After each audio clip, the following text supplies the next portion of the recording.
Another video showing a little bit of the applicability of Pocasa here. I've got a bunch of parts hooked up to it. Don't know if you can see that or not. Cheap cameras, what do you expect? On this header, I've got nothing. That's going to be my open. Between pins 0 and 1, got a dead short, just a wire jumper. Can you see that? I don't know if you can see it or not. Well, it doesn't matter. Figure it out later. On pin 2 and 3, I've got a 1 microfarad capacitor.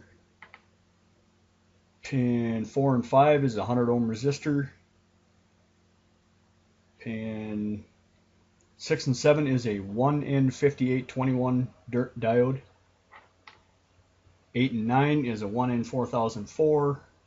10 and 11 is a 200. Might help if you can see that. It's a 1N4004. On 10 and 11 is 220 picofarads. On 12 and 13 is a 1K, and 14 and 15. There, now you can see it maybe. Yeah, here's all the parts. Here's a diode, capacitor, 1K resistor, 35K resistor. And if you look at the screen here, I'm going to turn off all the channel switches. That shuts off these two headers and only leaves this header. Whenever you're using these headers, you want to leave this header open. So right now we turn on the scan and it shows an open. I'm going to go ahead and take the shorting jumper that I've got and I'm going to put it on this header, and you'll see that the scan will change to a short. Up and down. Corner that off. Yeah, see it shows a short. Okay, shut off the scan here. I'm going to put that wire back. I shouldn't let that off anyways. Okay, I'm going to corner the screen. And I'm going to select,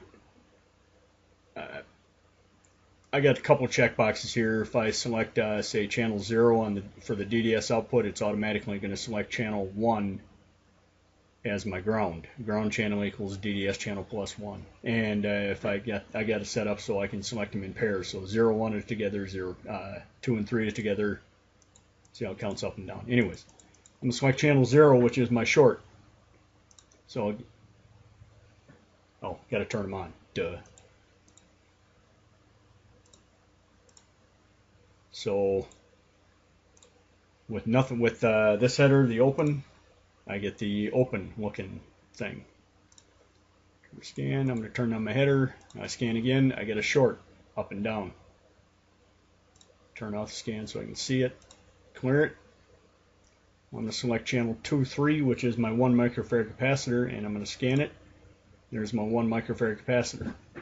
Again, the more vertical it is, the more shorted it is, the more horizontal it is, the more open it is. So I'm going to increase my frequency, which higher frequency through a capacitor passes AC, more shorted. So I'm going to increase my frequency, it's more shorted. Increase it again, more shorted again. Increase it again, even more shorted. I still got a bunch of optimization to do with this software, so go back to 60 kilohertz or 60 hertz. Scan. It's a little more open than it is short. And I'll throw up another video here on how I can calculate the capacitance of what's there based on the source resistance, the frequency, and whether or not this is circular. If I hit the fine bounds here, the XY differential is 0.8, so it's not quite a circle. So maybe I go up a little bit in frequency. 0.81, maybe I go up a little bit more. 0.87, actually you can just go up until the scan looks circular.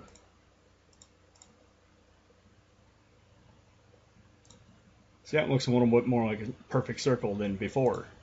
0.99, see, I'm getting real close. See what happens here. Clear it off, I'm going to do another bounds check. After it draws a few pixels, yeah, XY differential 1. So if I wanted to, I could take the 74.565 hertz, source resistance at setting number 5, which is, I don't remember that number off the top of my head. Anyways, I'm going to put it back to 60 hertz. 60 hertz, shut it off, clear it. Next one is a 100 ohm resistor on channel 4 and 5. Scan it. It's a really good short compared to my source resistance. So if I drop my source resistance, the resistor looks more like an open compared to the source resistance, meaning the source resistance is lower than the resistance that I'm checking. Okay, so well, I'm going to go straight up to the 1K resistor, which is on channel 12. Scan it. Looks a lot like an open here. Okay, the 1K resistor. Actually, I'm going to dial this back up. Yeah, let's dial it up to 4. Okay. This is a 1K resistor. I'm scanning it. That's what it looks like. Now I'm going to switch back to my 100 ohm resistor, which is on channel 4. Scan it again. My 100 ohm resistor looks more like a short compared to my 1K resistor. If I switch it up to my 35K resistor, which is on channel 14, it's going to look more like an open compared to my 1K. And it does. Okay, next channel was the next one was a diode, which is on channel 6. Scan it. Okay, and here you can see the blocking region. It's going a negative voltage across it, so you're not passing any current. You go up in voltage, and all of a sudden it starts to pass a little current. That's a silicon diode. Now I'm going to switch over to channel 8, which is the 1000 or the 1N4004, and that has a higher forward voltage. So I would expect to see it not turn on until you get over, somewhere over here somewhere. So I'm going to switch up to channel 8. And there it is, higher turn on voltage. So if you get a diode that's broke and has a really high turn on voltage, it might be over here. If it's got a leaky diode, it's going to be a softer turn on. If it's leaky in the reverse region, it's going to drop down this way instead of being a dead short, because it's going to pass current this way. Let's see, what else here? The 220 picofarad capacitor. That's a really low value compared to that 1 microfarad, or that 1 microfarad capacitor. So I'm going to scan it. Well, it looks like an open, right? Because it's at 60 hertz. But again, smaller capacitance, you need a higher frequency. So I'm going to dial this up to 10 kilohertz.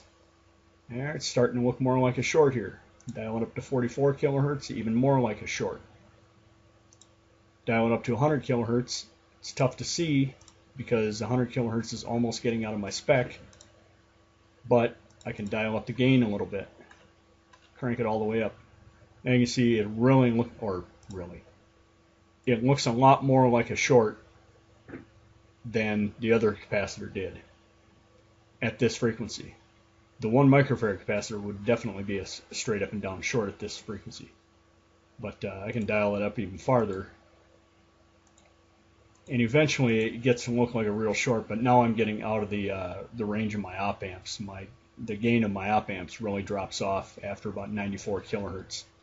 I know of a way to fix that, but not without redesigning the whole circuit board. What else here? I think that's just about it. That's a quickie. That's a simple one. That's it.